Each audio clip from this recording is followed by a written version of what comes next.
नमस्कार दर्शकों, बहुत बहुत स्वागत है आप सभी का हमारे विशेष कार्यक्रम दिशाधाम में। मैं हूं आपके साथ निशा। दर्शकों, दिशाधाम एकमात्र ऐसा कार्यक्रम है जिसके साथ जुड़कर आप अध्यात्म की ओर बढ़ सकते हैं।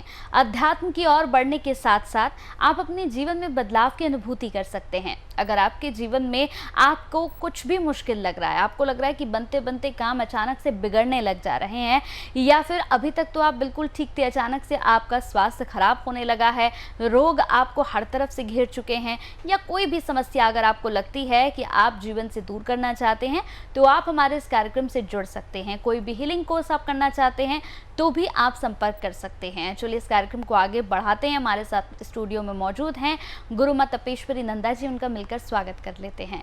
बहुत बहुत स्वागत है गुरु माँ आपका। तो चलिए दर्शकों, अपने आज के इस कार्यक्रम को यहाँ पर आगे बढ़ाएंगे। दर्शकों, वैसे तो कहते हैं कि अगर भगवान है तो भूत प्रेत भी हैं, लेकिन लोग विश्वास नहीं करते हैं। लेकिन आज हम इसी पर बात करेंगे। गुरु माँ, जिस तरह से एक बहुत अच्छा टॉपिक है ये, लेकिन लोग कुछ हैं जो इस पर भरोसा भी करते हैं, कुछ है जो नहीं भी करते हैं। कई लोगों पर बुरी हवा का असर होता है और बुरी आत्मा का वास उनके शरीर में हो जाता है, जिस वजह से वो बहुत ही उल्टी सीधी गतिविधियां करने लगते हैं, स्वास्थ्य भी खराब होने लगता है। तो क्या इस पितृ पक्ष में उन्हें भी मुक्त किया जा सकता है? देखिए निशा जी, पहले तो ना मैं आपके इसी प्रश्न का उत्तर देती हूँ कि जो बहुत बुरी आत्माएं होती हैं, जो सूक्ष्म आत्माएं होती हैं, जब वो शरीर में प्रवेश कर जाती हैं तो हमारे शरीर में कष्ट होता है। जैसा कि अभी आपने बताया कि शारीरिक कष्ट होते हैं, या बहुत सारी ऐसी यातनाएं उनको सहनी पड़ती हैं कि वो जीवन में कुछ करना चाहते हैं लेकिन वो आत्माएं उन्हें करने नहीं देती हैं। ऐसे मेरे पास भी बहुत सारे लोग आते हैं और उनका उपाय भी होता है। लेकिन आपने यहाँ पूछा है कि क्या पितृपक्ष में हम इनका उपाय कर सकते हैं, तो सबसे पहले तो हम जानेंगे कि वो आत्माएं किस प्रकार की है। क्योंकि हम सीधे सीधे ये कहें कि पितृपक्ष में आप ये सारी क्रियाएं कर लें और उसके बाद जो है आपके अंदर से वो आत्माएं निकल जाएंगी और वह मुक्त हो जाएंगी, तो यहाँ भी कोई ज़्यादा सत्यता को मैं नहीं मानती हूँ। क्योंकि जब हमारे शरीर में कोई आत्मा प्रवेश करती है तो हमारे एक होता है कि जैसे नाभि से हमारे आत्मा शरीर में जैसे प्रवेश करती है। आपने देखा है कि जब एक महिला गर्भवती होती है तो 3 महीने या 2.5 महीने के बाद जो उसके शरीर में आत्मा प्रवेश करती है तो वह नाभि द्वार से करती है। जैसे आपने देखा कि माँ की नाभि और बच्चे की नाभि जो है आपस में जुड़ी होती है, उसी से उसके शरीर में आत्मा प्रवेश करती है, उसी से उसको जो है भोजन, पानी, हवा सब प्राप्त होता रहता है। क्योंकि छोटा सा जीव होता है और पेट में ही कैसे सब प्रकार की जो है आवश्यकता उसको पूर्ति होती रहती है। जैसे 5 तत्वों की अगर हम बात करें तो वो सब जो है उसको उसी से पूरी होती रहती हैं। अब जिनके शरीर में, यहाँ तो हुई हमने गर्भवती महिला का उदाहरण देके आपको समझाया कि आत्मा कैसे हमारे शरीर में प्रवेश करती है। तो कुछ व्यक्ति होते हैं जिनके नेवल गिरे होते हैं, तो नेवल गिरे होने के कारण उनकी विल पावर कमज़ोर होती है, वो डिप्रेशन के शिकार रहते हैं, उनको कॉन्स्टिपेशन वगैरह भी रहता है। बहुत सारी ऐसी शारीरिक कष्ट होते हैं जिनके कारण उनको कारण नहीं समझ पाते कि आखिर ये है तो आखिर ऐसा है क्यों है। नेवल के विषय में अगर मैं कहूँ तो नेवल भी जो है बहुत कम लोगों को पता होता है कि नेवल आखिर क्यों है और कैसे गिरता है। क्योंकि जब हमारे पास कोई इस तरह का व्यक्ति आता है और उनको कहते हैं कि आप एक बार अपना नेवल चेक कराएं, तो उनको नहीं समझ में आता है कि नेवल क्या है, क्या चेक कराना है। फिर उनको बताया जाता है कि नेवल जो है हमारे शरीर का जो है केंद्र है, जहाँ से आत्मा और जितनी भी जो ये सूक्ष्म शक्तियाँ हैं वो हमारे शरीर में प्रवेश करती हैं। जैसे अगर हम रावण की बात करते हैं तो रावण ने जब युद्ध के समय अपने शरीर को मायावी रूप से कई रूपों में बदल लिया, तो उसने जो है नाभि के द्वारा अपने उन सिद्धियों को प्राप्त कर सकता था कि जिससे वो अनेक रूप धारण कर सकते हैं। तो नाभि से हम मायावी शक्तियों को भी प्राप्त कर सकते हैं। नाभि के द्वारा जब हम ध्यान करते हैं तो अपने अंदर त्रिदेव की शक्तियों को भी उत्पन्न कर सकते हैं, और नाभि से ही हमारे शरीर में भूत प्रेत जैसी जो है आत्माएं भी प्रवेश करती हैं। ये कब करती हैं भूत प्रेत की? जब हमारी विल पावर कमज़ोर होती है, जब हमारा नेवल गिरा होता है। और जब हम सिद्धियाँ प्राप्त करते हैं तो हमारे वहाँ नेवल गिरा नहीं होता। हम नेवल के द्वारा कैसे अपनी साधनाएँ करते हैं, कैसे मेडिटेशन करते हैं, क्या ध्यान की प्रक्रियाएँ हैं, उनके द्वारा ही हम मायावी शक्तियों को गेन करते हैं।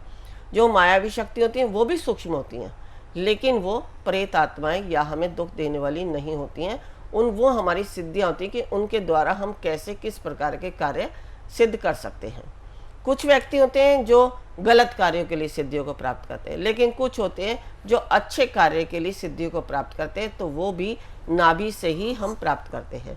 अब जो नाभि से आत्मा प्रवेश हो गई, उनको हम देखेंगे कि या तो जो है हमने बताया कि जैसे कि कुछ शक्तियाँ ऐसी होती हैं जो लामा फेरा हमारा प्रोसेस है, लामा फेरा के द्वारा भी बाहर निकल जाती है, या फिर कुछ ऐसी शक्तियाँ होती हैं जिनको हम यज्ञ के द्वारा बाहर निकाल सकते हैं। यज्ञ में भी कुछ क्रियाएं होती हैं, समिधा होती है, सामग्री होती है, कुछ मंत्र इस प्रकार के होते हैं कि उन मंत्रों से वो आत्मा उस व्यक्ति के शरीर से निकल के यज्ञ कुंड में जो है स्वाहा हो जाती है। क्योंकि जहाँ हमने अग्नि में, कुछ लोग होते हैं जैसे हमने देखा है कि भूत प्रेतों को कहते हैं कि हमने आपका उपाय कर दिया, अब आपके साथ कोई आत्मा है नहीं, लेकिन अगर आपने अग्नि में उसे नहीं डाला तो वह कहीं से भी घूमती फिरती फिर आपसे अटैच होकर फिर आपके शरीर में प्रवेश कर जाएगी। अगर आपने उनको यज्ञ के द्वारा अग्नि में स्वाहा कर दिया तो वह आत्मा सदा के लिए स्वाहा हो जाती है। जैसे हमारा शरीर में से आत्मा जब निकल जाती है और हम इस शरीर को जला देते हैं तो उस आत्मा को स्थान नहीं मिलता हमारे शरीर में प्रवेश करने का। ऐसे ही जब हम किसी प्रेत आत्मा को यज्ञ में सुहा कर देते हैं तो उसे फिर कोई शरीर में प्रवेश करने के लिए अंत हो जाता है, इसलिए वो किसी भी शरीर में प्रवेश नहीं करती। अब हम बात करते हैं पितृपक्ष के लिए, जो हमारा यहाँ अभी चर्चा है जिस विषय पर। तो ये जो हमारी चर्चा थी कि क्या पितृपक्ष में हम उनको मुक्त कर सकते हैं। जब हमने ये सारे प्रोसेस कर दिए, जिसे हम कहते हैं ना, जैसे हमने अंतिम संस्कार हम शरीर का कर देते हैं, फिर भी कुछ संस्कार ऐसे होते हैं जिनको हम मुक्त करते हैं। कुछ लोग होते हैं जो भागवत करते हैं, कुछ लोग होते हैं जो कुछ तीर्थ करते हैं जो उनके बोले हुए होते हैं। ऐसे ही उन आत्माओं को यदि हम पितृपक्ष में, जिनका हमने उस शरीर से निकाला है, वो हमारे लिए अज्ञात है, उन्हें हम नहीं जानते कि वो कौन सी आत्मा थी, तो उन्हें हम ज्ञात अज्ञात भेजी हुई या भिजवाई हुई, अपने आप आई हुई, या शरीर में खुद के अपने विचारों से हमने कहीं से भी उनको अपने तरफ आकर्षित कर लिया। तो इस तरह की आत्माओं को मुक्त करने के लिए हम श्राद्ध कर्म करते हैं। अब ये श्राद्ध कर्म कहाँ होगा? ये श्राद्ध कर्म अगर हम घर में इन 16 दिनों के अंदर करते हैं तो उनसे उनकी तृप्ति कभी नहीं होगी। उनकी तृप्ति के लिए हमें गयाजी धाम ही जाना होगा। और गयाजी धाम में, जैसा कि हमने पहले भी अनेकों बार बताया है, कि सबसे पहले हम विष्णु पद की पूजा अर्चना करके भगवान विष्णु का आह्वान करते हैं। फिर उसके बाद फाल्गु नदी पर बैठकर उनके पिंड को हम वहाँ फाल्गु नदी को अर्पित करते हैं।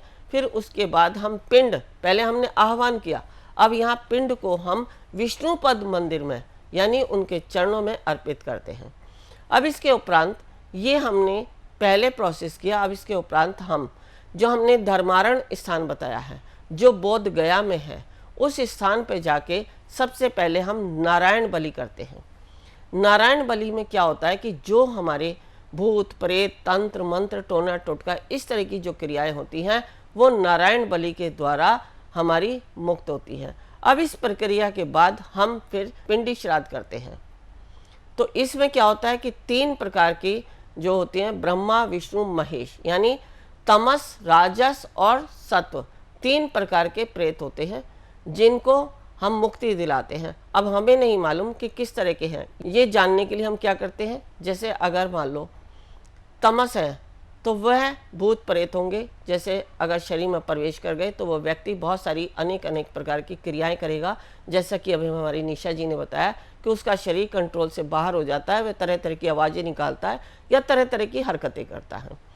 अब जो राजस है वो क्या करता है, जैसे आपने देखा होगा कि बहुत सारे लोग कहते हैं कि ये शक्तियाँ हमारे शरीर को क्षीण करती जा रही हैं, तो वो आत्माएं उसके शरीर के साथ भोग करती हैं, जिसके कारण उनका शरीर क्षीण होता चला जाता है, क्योंकि राजस है, उनको जो भोग विलासिता चाहिए।